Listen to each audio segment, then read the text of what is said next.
Sir நான் இது மறுபடியும் சொல்றேன். 2026ல இவங்க ஆட்சி பிடிக்கும்னு சொல்றாங்க. அது அது இல்லாம நாங்க ஆட்சி பிடிக்க மாட்டோம். டிவிகே வந்து ஆட்சி பிடிச்சிரும்னு நான் சொல்ல வரல. கணிசமான வாக்குகள வந்து கண்டிப்பா இவங்க அப்டெயின் பண்ணுவாங்க. ஒரு தொகுதியில வந்து திமுக தோற்கறதுக்கு தாவேகா காரணமா இருக்கும். ஒரு ஒரு தொகுதியில அதிமுக, பிஜேபி கூட்டணி தோற்கறதுக்கு தாவேகா காரணமா இருக்கும். அந்த அளவுக்கு இவங்க ஒரு வளர்ச்சி பெற்றாலே அது ஒரு பெரிய தாக்கத்த ஏற்படுத்துறது தானே சார் அர்த்தம். அதில மாற்று கருத்தே கிடையாது. நான் அத மறுக்கலையே.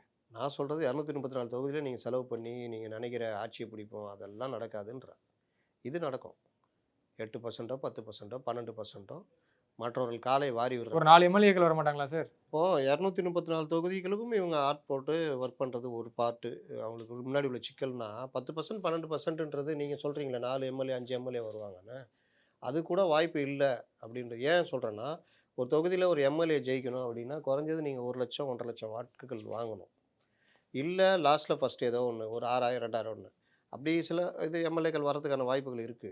ஆனாலும் இவரு என்ன பண்ணுவாருன்னா, 2 கட்சிக்கும் பலத்த சேதத்த உண்டு பண்ணுவாரு. அதுல அதிக சேதம் வந்து திமுக கூட்டணிக்கு வரதுக்கான வாய்ப்பு இருக்கு. ஏன்னா